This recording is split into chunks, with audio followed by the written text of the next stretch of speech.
muy importante plantear los bocetos desde una imagen que yo le pido generalmente al escenógrafo, como trabajar desde un background de la escenografía.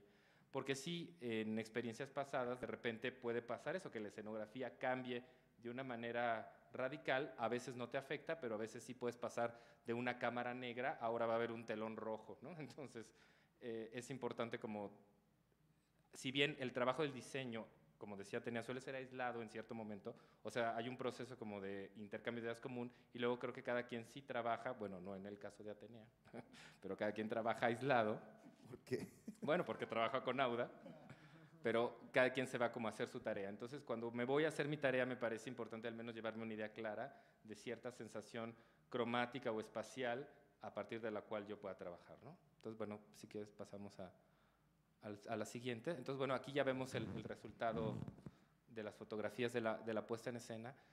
Entonces, el papel cromático del vestuario era importante. Había momentos, el tapiz era una cosa muy, muy abrumadora. Aquí no se ven las fotografías, pero el público estaba muy cerca, era un formato casi cinematográfico en el sentido que era una imagen horizontal muy larga y el público estaba muy cerca del escenario. Si quieres regresarle un poco al anterior, por favor. Y entonces, el vestuario tenía que jugar de repente el papel de contraste, es decir, tenía que realmente sacarlos de ese papel tapiz y ubicarlos como en un grado de neurosis y de histeria bastante elevado, y en otros momentos al revés, teníamos que jugar a la convención de perderlos en algún momento en la escenografía, ¿no?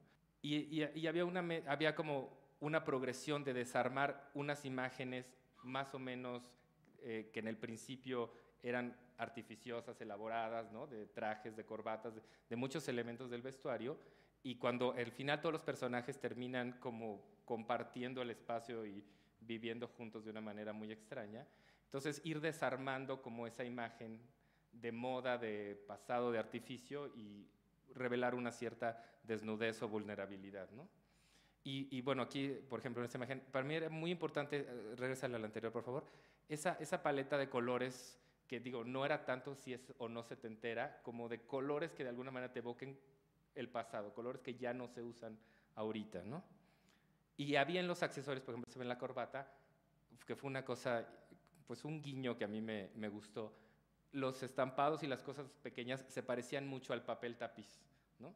Entonces era como el micromundo de la escenografía que siempre estaba presente en los personajes. Ahora si quieres pasarle a la siguiente.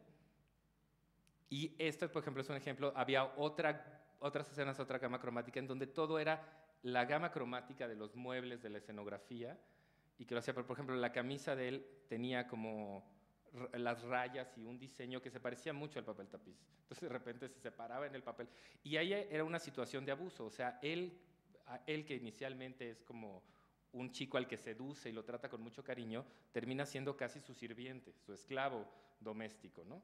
Entonces, de alguna forma, él pasaba a formar parte del mobiliario de la casa.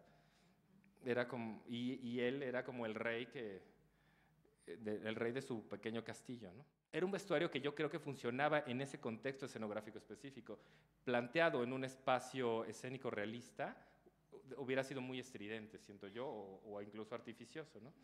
Ahí, por ejemplo, se alcanza a ver una puerta en la entrada que era la puerta por la que accedían los personajes, pero la puerta está hundida a la mitad del piso. Entonces, para subir a la casa tenían que arrastrarse y hacer una serie de cosas. El mobiliario también era muy ecléctico, o sea, había una serie de sillas, etcétera, pero nada más que cromáticamente era lo mismo, pero en modelo y en forma eran completamente diferentes, ¿no?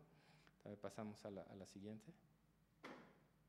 Y bueno, aquí ya vemos otra serie de imágenes había momentos en que la iluminación, sobre todo la fotografía inferior, la iluminación cambiaba de ciertos tonos cálidos que se manejaban al principio a una luz casi de neón que venía de unas candilejas situadas al borde del proscenio. Entonces eso también de repente nos cambiaba una realidad más cruda, que estaban expuestos, y entonces donde la escenografía además se volvía un poco menos abrumadora porque la luz blanca la aplanaba, y entonces el color se volvía otra vez muy importante, porque al par que el diseño ya del tapiz y todo se diluía, los personajes quedaban como más expuestos, cada uno en su individualidad cromática, ¿no?